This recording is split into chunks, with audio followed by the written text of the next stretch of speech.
You know, we often talk about Vietnam just because of the high level of tariffs for that particular country in that tariff list. And it is also a great example of a country that benefited a lot from the Trump administration, well, the first Trump administration's trade war with China as well. Do you think Vietnam is going to continue as a winner in this continued talks of ramping up relationship between Europe and ASEAN, because all the factories are there, all the capacity has been really built in Vietnam to begin with?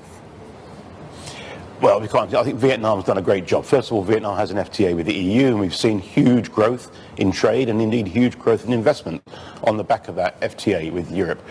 And then being in CPTPP and being in RCEP and having multiple other trade deals, they positioned themselves very, very well. And the China Plus One strategy that many businesses were following meant Vietnam was a great recipient of investment and more manufacturing. I don't actually see that fundamentally changing. The whole idea of President Trump's so-called reciprocal tariffs, that, manufacturing will relocate to the US, that's not going to happen. The costs are much, much higher. Moving factories is not easy. Moving their supply chains is not easy. And I think Vietnam still remains in a very strong position. You know, Chris, I mean, this is all very high level and geopolitical, but when you boil it down, it's kind of like the playground, right? It's like, okay, look, if you don't want to play nice, right, me and my friends here, we're going to play among ourselves, right? Are you confident then that, including the EU and, let's say, China and the rest of Asia, that there will be enough cooperation to end up actually bringing tariffs down? Clearly, between each other. Yeah. Well, I think between each other, yes, because there's so many trade deals in place. And you look at something like RCEP, which involves China, Japan and Korea and Southeast Asia and others, that's already bringing tariff rates down. It's already making exporting easier. It's reducing customs procedures costs as well.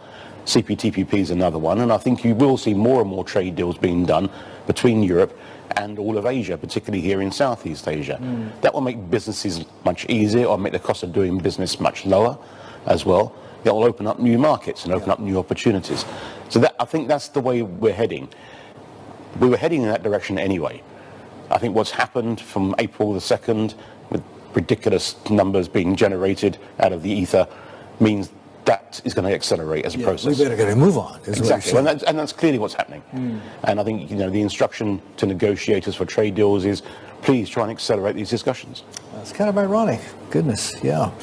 So listen, I'm curious, right? One of the things we've been talking about, and this is related to markets, economies, as well as obviously to trade, is currency values, right? And whether China, with its, maybe not its back against the wall, but certainly facing some pretty stratospheric tariffs from the U.S., is going to end up devaluing its currency, like we saw during the first Trump administration back in 2015. It didn't end very well then, right?